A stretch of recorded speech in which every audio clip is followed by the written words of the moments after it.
Alright guys, welcome back to the channel for part 3 of the CRF450RL mods overview. Today we're going to be discussing my latest additions to the bike. We're at 3,100 miles now. So the bike has been performing amazingly. I have no complaints, I've had no failures or problems whatsoever.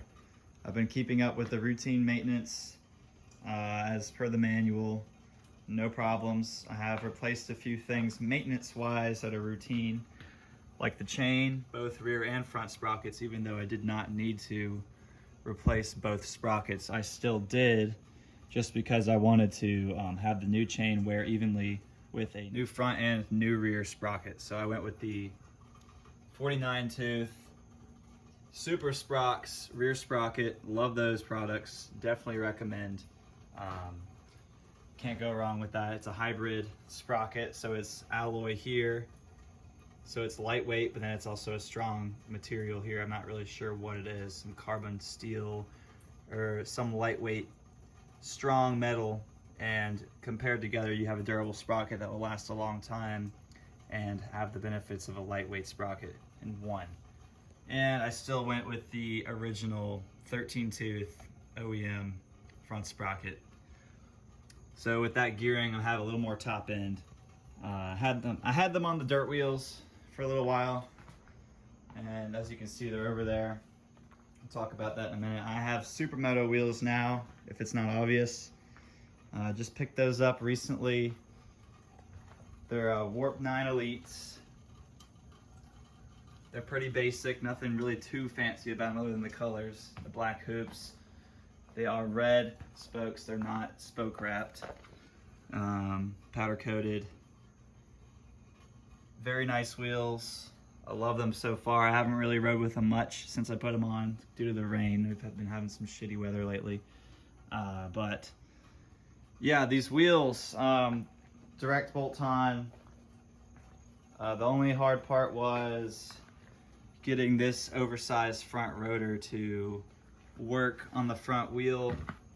You can see how much room the caliper has to fit in there between the rotor. It's not very much, it's probably about 2 inches, if that. But the upgraded oversized front rotor definitely helps with breakability. It's very snappy when it brakes, so it's good to have that control and that option. Also have the updated tone ring for the speed sensor to correct the speedometer, going with a smaller wheel size opposed to the 21. Snout's 17, so it's calibrated for that wheel size for the speed, so your speed is accurate. That's directly from Warp 9. I also have that bracket there for the caliper to move it out, to be able to have the pads in the right position on the rotor. So that's opposed to the stock bracket, just a bit longer, replaces it.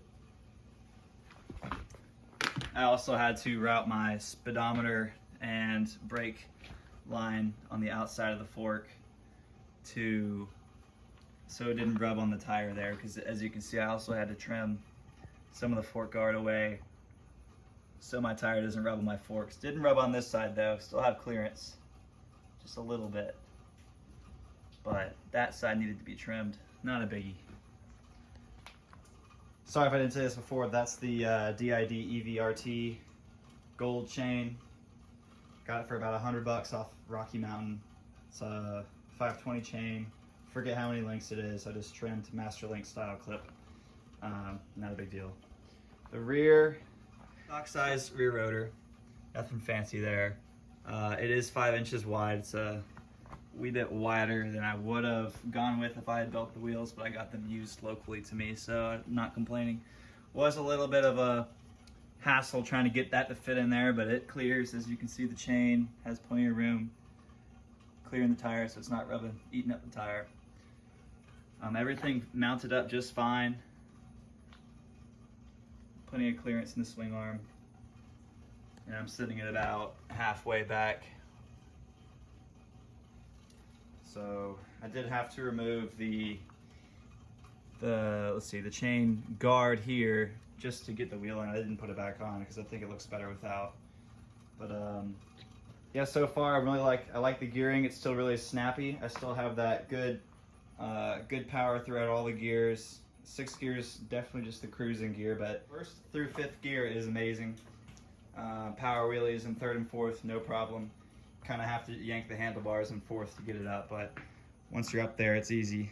But loving it so far. Sumo wheels, definitely a good move if you're on the fence about it. They fit great on this bike. They handle well. Just going through the corners is a breeze. And you know, for those who just want to swap back and forth, that's what I plan to do. Whenever I go hit some dirt, I'll throw these guys on. Only issue I see is, so this is another rotor, but it's for an R model, not the RL. So you can see that size difference there. But since you have this big front rotor on there, if you do go that route, you're gonna have to swap those caliper brackets back and forth, or run the same rotors, or just run the stock one on the Supermoto wheels. You can do that either way, but it just takes more time. Keep that in mind to swap rotors, swap sprockets. So it's best to have a few sets laying around, maybe an extra chain too if you want to run different gearing. But other than that, it's definitely worth it. If you ride on the street like I do, I commute to work on this thing, so it's really nice to have that added benefit of street tires on the street instead of just roughing it with the knobbies, because I'm sure you guys know sometimes with the knobbies it gets a little shaky at higher speeds. But all in all, with the Sumo wheels, definitely recommend. Warp 9 Elites is what I've got. I like that brand, but there are plenty of great options out there. I've heard KKEs are even good for the money too, but I definitely recommend it, and y'all stay tuned for more videos. Thanks for watching.